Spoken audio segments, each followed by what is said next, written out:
இப்போ ரீசெண்டாக இன்ஸ்டாவில் எங்கே பார்த்தாலும் இந்த வெத்தலை தீபம் பற்றி தான் பேசிகிட்டு இருக்காங்க. எனக்கு எந்த நாலேஜுமே கிடையாது. இன்ஸ்டாவில் நிறைய பேர் போடுற வீடியோஸை பார்த்து தான் ஓகே நம்மளும் இந்த மாதிரி ட்ரை பண்ணலாம் அப்படின்னு சொல்லிட்டு நேற்று வந்து வளர்பிறை சஷ்டி.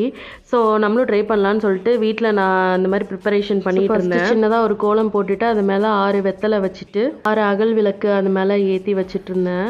அப்புறம் பார்த்தீங்கன்னா எல்லா சாமி ஃபோட்டோஸ்க்கும் பூவெல்லாம் வச்சுட்டு முருகன் ஃபோட்டோவுக்கு வந்து ஒரு மாலை போட்டுட்டு அப்புறம் சின்ன இந்த மலேசியா முருகர் ஒரு சிலை வச்சுருந்தேன். ஸோ அதுக்கும் பூ போட்டு டெக்கரேஷன் பண்ணிவிட்டு அலங்காரம் பண்ணி வச்சுட்டு இருந்தேன்.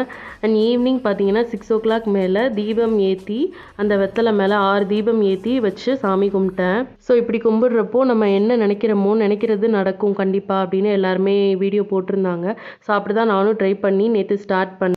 இது நான் போடுற மெத்தட்லாம் கரெக்டாக தப்பான்னு கூட எனக்கு தெரியல. பட் 1-2 வீடியோஸ் சாம்பிளாக வச்சு அவங்க எப்படி பண்ணுறாங்கன்னு பார்த்து தான் நானும் பண்ணியிருக்கேன். இதில் ஏதாவது கரெக்ஷன் இருந்தால் கமெண்ட்டில் சொல்லுங்கள். உங்களுக்கு ஏதாவது டவுட்ஸ் இருந்தாலும் சொல்லுங்கள். எனக்கு தெரிஞ்சதை நான் ஷேர் பண்ணுறேன். பை.